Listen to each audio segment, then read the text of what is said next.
Hallelujah.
chắc không qua khá sao trôi sắc cháu đã lo khá sao trôi khát phải hồng lớn khi có khá sao trôi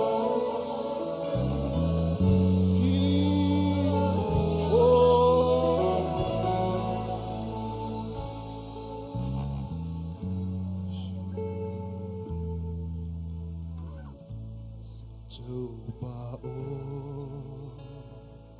kong biauhi lung sim kem bel Coba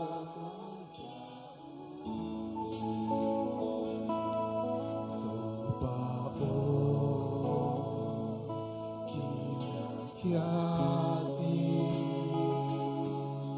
na kepo con nai ta ki siang cho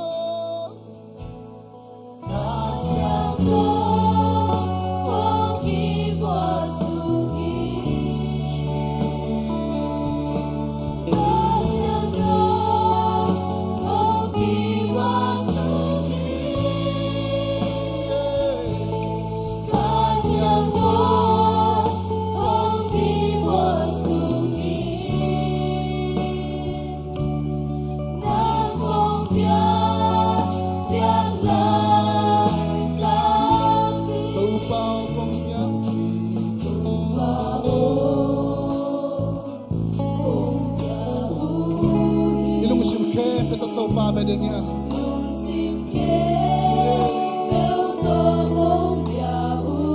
tunin tau pa kingyam kyan na tatok bedengnya kingyam kyan na to ama ka pungsuan dingya haleluya aman au nem tang sa dingi aman na bandik dem don dingi kingyam ka to ama ka pungsuan ni kasiang to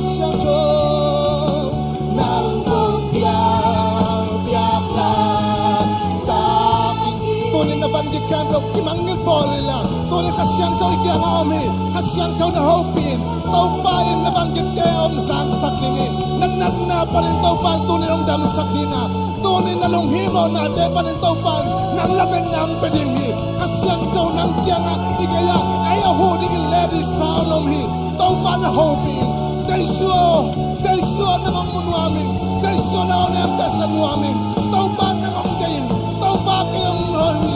Yang hui tau pa sinak sabi.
Lung sim kem ke tau pa nang makapungong swante tau pa namay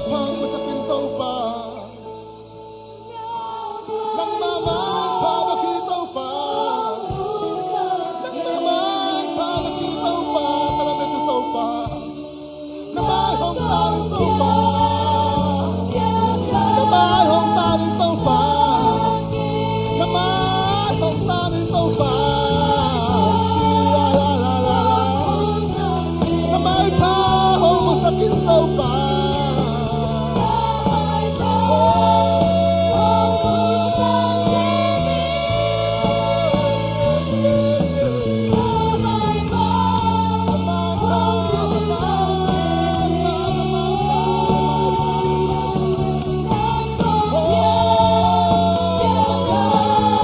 ito pa may pasong ni ito pa may pabaki ito pa may pabaki kisam ito pa may pabaki at ang kisam ka ito pa may pabaki ito pa may pabaki ito rin pa na may pangtani na may pangusak ito pa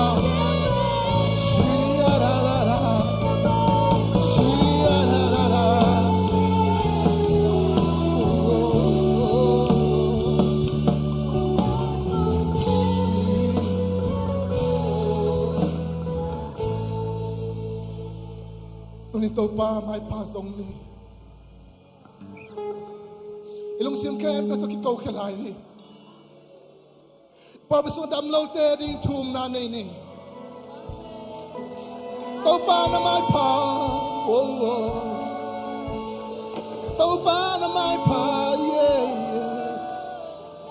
na may pa na may pa na may pa ang tanin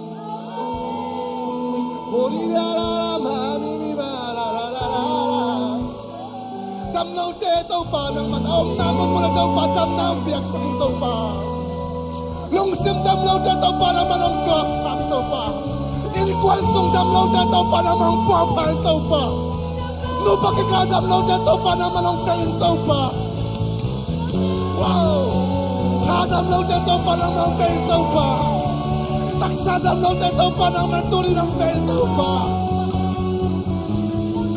yeah.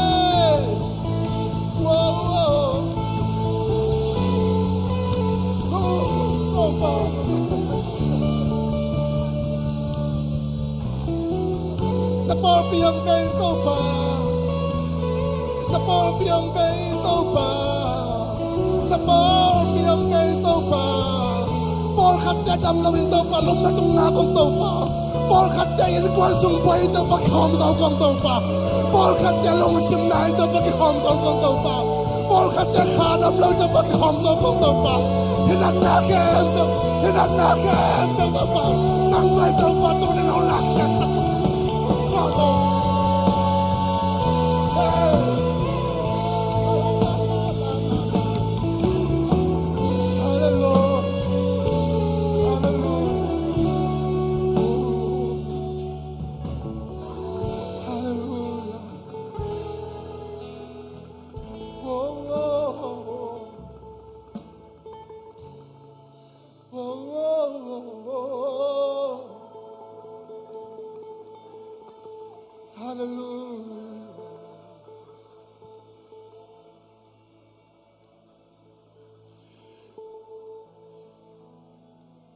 Damnado pa rin ito pa. Damnado yung ito pa. Lungsimpong pitak sa damnado yung ito pa. Lungsimpong pitak sa damnado yung ito pa. Hallelujah. O ngayon ito pa.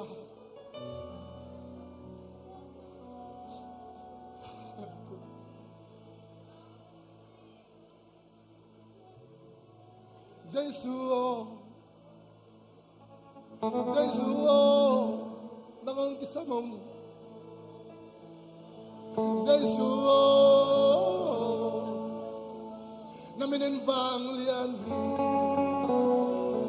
namin nakilawat siya nam natin at tuwing suwahito pa namin nakilawat siya ng tao pa do'y telingin lahi doon na naman pa apang lian alamdang sa isuminto tuan naken na tuiswa tahen wow tuan naken na tuiswa kay tahen kanay sa isuminto tukapiyahin hallelujah lungsim damlaw dan sa isuminto damnang atahen taksa damlaw dan sa isuminto damnang atahen inkwasong damlaw dan sa isuminto damnang atahen kalam damlaw dan sa isuminto damnang atahen wow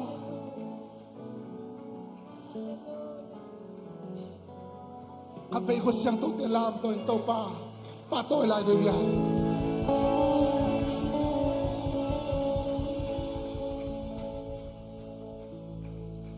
相处阿芳两个爸爸哇都能给龙都能给龙能那相处相处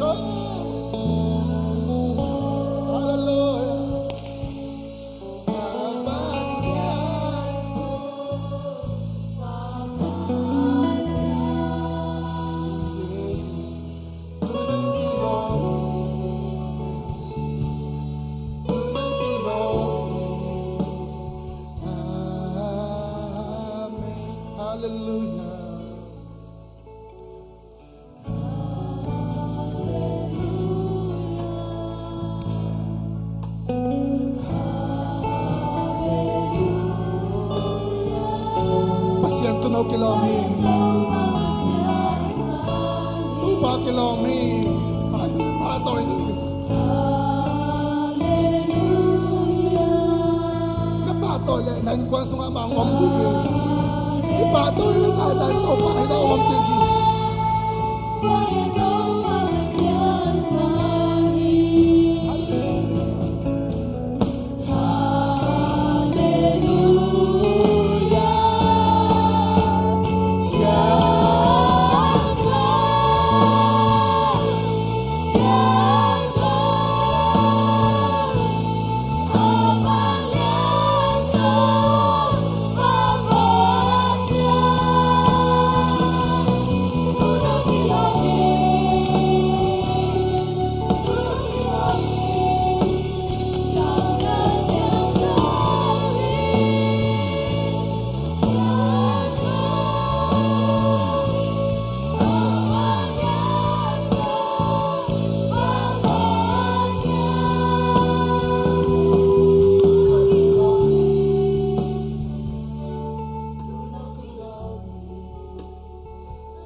Topa nang nagkilomhi. Hinain piso nga topa ng amang di nakilomhi. Amen. Hinain piso nga napulpis siyang duwa ng mapatoy di nakilomhi. Amen. At ang natin kipatoy kay tahin. Sa iso nang magkikipatoy tahin. Kainkuan bangkuat siya tuwa topa ng mangkipatoy tahin. Kami malakin ta naso nga to upa ng mangulian beltain. Amen. O damlaw te itong ato upa ng mangkipatoy tahin. Amen. No pakakilamlaw te itong ato upa ng mangkipatoy tahin. Amen. Lungsim damlaw te itong ato upa ng mangkipatoy tahin. Amen. Kadamlaw te itong ato upa ng kipatoy tahin. Amen. Lungkam sin gimit ito ato upa ng mangkipatoy tahin. Amen. Nang mangpatoy saktayin to pa. Lung damong tuni chang nong corazon pi kalong damhi kanay daw te ke pero to kasyang to makaitain sa isumit lung dam kontrol do papasiano khut pern sa ong sa to kene hallelujah